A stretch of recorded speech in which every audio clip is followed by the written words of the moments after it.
Hello everybody, welcome to the Empressive channel. A few things I want to talk about in this video. First and foremost, I want to talk about Megan Thee Stallion performing at Kamala Harris's presidential rally in Atlanta the other day. Megan performing at the rally actually got quite a bit of backlash, and a lot of people feel like this was just pandering gone wrong. It's been long believed that politicians use shameless tactics to pander to Black people and get their votes. And this situation seems to be no different, because a lot of people were not here for it. They were like, why is Megan Thee Stallion on stage twerking at a political rally? They were even confused that Quavo was up there speaking. And I actually thank God he didn't perform. I'm glad he didn't perform, but still, it was confusing. However, Megan and Quavo being at this rally is no different from people like Amber Rose and Hulk Hogan's racist self and Lil Pump being at Donald Trump's rally. It's no different. I mean, let's be honest. Politics is really ghetto right now, both the Democrats and Republicans. They're going to keep up with the tradition of using celebrity figures to help with their campaign. So Kamala is not doing anything out of the ordinary, but I do think optics matter, and I do think she has to be mindful of how she tries to reach voters, especially Black voters, because they're going to easily detect when she's trying to pander. Like, if you're going to pander, you got to at least do it in a way that people don't feel like you're pandering. You know what I mean? And if she's going to reach out to a celebrity to help her campaign, she should pick a little wisely. She shouldn't be like Donald Trump. Donald just brings up anybody who supports him. Kamala shouldn't do that. She should be a little bit more selective. I think it would have been cool if she actually had Beyonce come out, because Beyonce just endorsed her and allowed her to use her song Freedom for her campaign. So it would have made sense to bring somebody like Beyonce out. Or even if she couldn't make it, she could have got Chloe and Halle. I mean, Chloe and Halle could have sang an inspirational ballad. They could have had anybody. But I don't think Megan has enough inspirational music in her catalog to perform in places like this. So I don't necessarily feel like she was the best choice. And once again, it's nothing against Megan. It has more to do with Kamala's team not reading the room, because when Megan was performing, you could clearly see the audience was kind of lost. They didn't really know how to react. She wasn't resonating with them because that is not her audience. So I think it was a big misstep, and a lot of people had a lot to say about it. One person said, I don't know, she has a degree in health admin. Why couldn't she host a Q&A? Talk about actual policies, weave health into it. It would have elevated her a bit. Boy Wonder said, twerking at a presidential rally is insane. Another person said, Democrats meet with Jews, they talk about money and resources. Dems meet with Asians, they talk about money and resources. Dems meet with illegals, they talk about money and resources. Dems meet with the LGBTQ, they talk about money and resources. Democrats meet with Black people, it's party and BS. Can you believe this presidential race? It's like they think they could give us fried chicken and Megan Thee Stallion and she can seal the Black people's votes. What a shame. This is comical. Y'all gonna be mad at me for saying this, but it's a time and a place, and this is neither. This is the most unserious stuff I've ever seen. We make it so easy for them to just laugh at us and not take us seriously sometimes. The thing that's killing me here is the stallion that's trying to be respectable enough for a political rally, but these dancers trying to let that thing loose, and a cardigan isn't it. This is exactly why they look at Black people the way they do. This is a hot mess. Y'all know how much I love Meg, but a presidential candidate having her perform and twerk at an event is wild. Black voters should demand more, way more. This is insulting and dang near like a minstrel show. I dang near spit out my drink when I saw she was throwing tail at a presidential rally. Y'all know I love Meg down, but I don't understand this. Stop the voter neglect. As much as I love Megan Thee Stallion and many of our Black American entertainers, there's a time and a place for everything. The Dems constantly run to celebrities and entertainers to draw attention to their campaigns, but policies for Black Americans are the only thing we want to hear right now.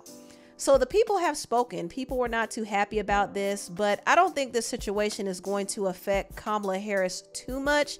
But moving forward, she definitely has to learn to read the room, because even though Kamala Harris had other important figures at her rally, people like Senator Raphael Warnock, John Ossoff, Stacey Abrams, she had the mayor of Atlanta, Andre Dickens. She had several important people there, and they were talking about policies and all the important stuff we need to know. But unfortunately, the whole Megan Thee Stallion performance overshadowed everything.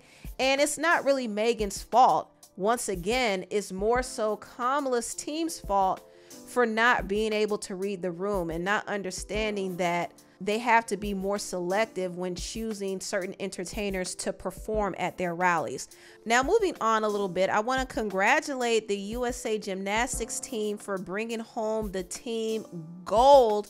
I was able to watch this live when it happened, and I was so excited, so happy. I love gymnastics. It's like one of my favorite sports ever, aside from figure skating. So this was great to watch. It was great to see Simone Biles break a record. She now is the most decorated gymnast of all time. She has the most golds, so she truly is the GOAT. And she actually had an injury while she was competing, so the fact that she was pushing through that is really a testament to how resilient she is.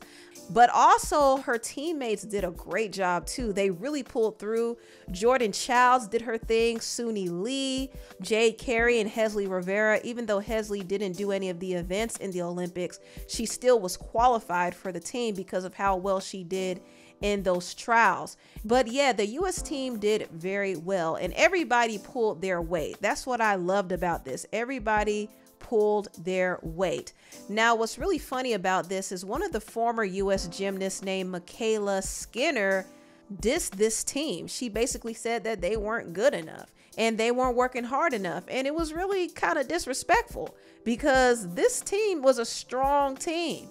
But besides Simone, I feel like the talent and the depth just isn't like what it used to be. I just noticed, like, I mean, obviously a lot of girls don't work as hard. The girls just don't have the work ethic, like, and it's hard too because it's a safe sport. Like, coaches can't get on athletes and they have to be really careful what they say, which in some ways is really good, but at the same time, to get to where you need to be in gymnastics, you do have to be, I feel like, a little aggressive and a little intense, because I feel like, you know, Russia's not going to be there, so they don't have to have the stress of Russia. And then what other teams really are there? I mean, there's a lot of teams that have gotten better and have gotten stronger, but I feel like no matter what, as long as we do a decent job, we'll be fine. Even just some of the other girls that fell twice and still ending up in second place in the all-around is just kind of crazy to me.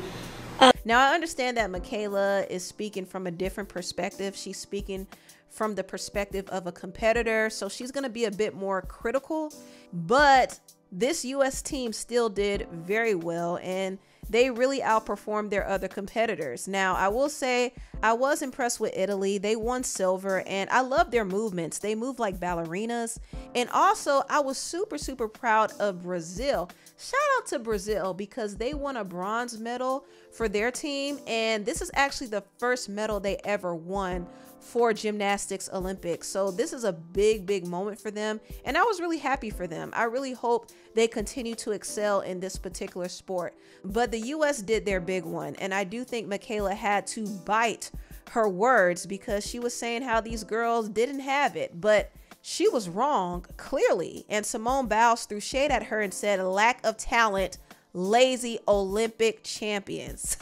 So that's what she put in her caption. So obviously she was being sarcastic and throwing some shade at Mykayla. And Sunisa Lee said, put a finger down if Simone Biles just ended you. And Jordan Child said, and that's on period.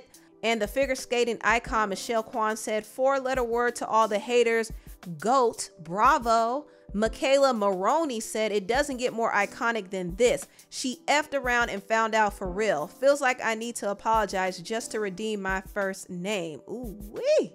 And Simone Biles' husband, Jonathan Owens, said, F around and find out. See, y'all be coming so hard at Jonathan. You saw him front and center supporting Simone. I love to see it. I know y'all don't like him, but I actually like him and Simone as a couple, but that's besides the point. But the whole slogan that the girls were using was F around and find out. What is your team name? F around and find out. Oh, yeah. Now, when Mykayla Skinner saw this post from Simone Biles, she actually blocked her. Jordan Childs actually posted a screenshot on her story of Mykayla blocking Simone, and Simone said, "Oop, I've been blocked." I mean, listen, Mykayla Skinner was hating from the outside of the club, and all her words came back to bite her. I mean, it is what it is. Sometimes you could say something and think something and be absolutely wrong. But anyway, tell me what y'all think about this video down below. Please like, comment, and subscribe, and share this video if you care. Thank you so much for watching, and I'll see you next time. Bye.